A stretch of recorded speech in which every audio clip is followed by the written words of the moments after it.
Well, how well do you stack up when you're being evaluated in your Christian walk?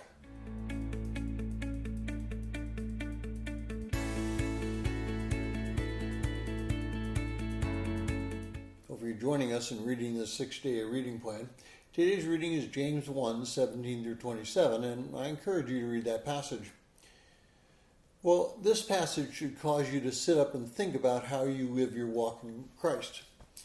You cannot live your life in Christ as a passive participant. Anything you do in Christ must be in the active sense. You can't just sit around and expect your life will change and you'll begin to look more like Christ. Recently, a doctor informed me that I would be healthier with more exercise.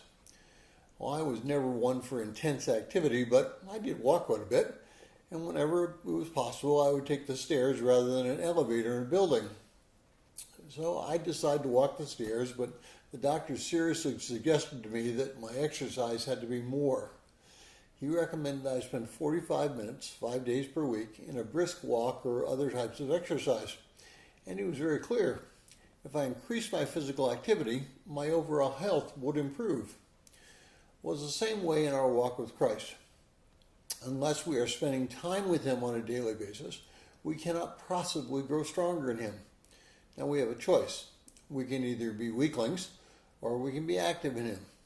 If we exercise in our walk with Him, then we'll begin to become stronger and have more insight not only to our lives, but other lives as well. Our Christian walk is an active walk. Nobody's going to push us to get closer to Christ. We may receive encouragement, and we may have others who will say that they will walk beside us, but frankly, it's our own decision to walk as Christ would have us to walk. Well, James encourages us to become doers of the word, and then he lays out precisely what he means by that. In the final verse of chapter 1, he tells us that we are to minister to widows and orphans, and that we are to remain unstained by the world. Well, what does it mean to remain unstained? It merely means this. We're not to buy into the world's view of how to live. We are to look to the Scriptures, our brothers and sisters in Christ, and our fellowship with God both corporately and privately, so that the goal of our living like Christ becomes more of a reality.